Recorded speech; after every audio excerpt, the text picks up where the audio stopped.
মাধ্যমিক পরীক্ষার্থীদের পাশে শিলিগুড়ি মহকুমা পরিষদ।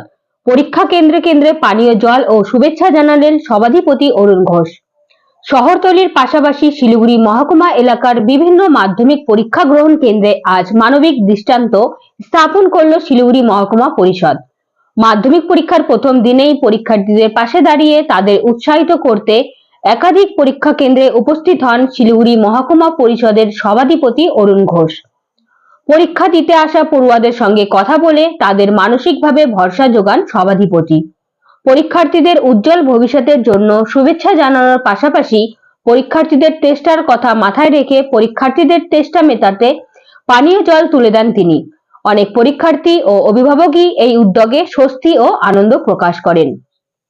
এদিন সভাধিপতি অরুণ ঘোষ বলেন, মাধ্যমিক পরীক্ষা ছাত্র জীবনের একটি গুরুত্বপূর্ণ অধ্যায়। এই সময় পড়ুয়াদের মানসিক চাপ অনেকটাই বেশি থাকে, তাই তাদের পাশে দাঁড়ানো ও সামান্য হলেও সহযোগিতার হাত বাড়িয়ে দেওয়াই আমাদের দায়িত্ব। পরীক্ষার প্রথম দিনেই সভাধিপতি অরুণ ঘোষের এই মানবিক উদ্যোগ প্রশংসা কুড়িয়েছে সর্বস্তর মানুষের। অভিভাবক থেকে শুরু করে স্থানীয় বাসিন্দারা সকলেই এই উদ্যোগকে সাধুবাদ জানিয়েছেন। পরীক্ষার্থীদের মুখে হাসি ফোটাতে প্রশাসনের এমন উদ্যোগ ভবিষ্যতেও অব্যাহত থাকবে বলেই আশা প্রকাশ করছেন সকলেই। Bureau report, BNN TV.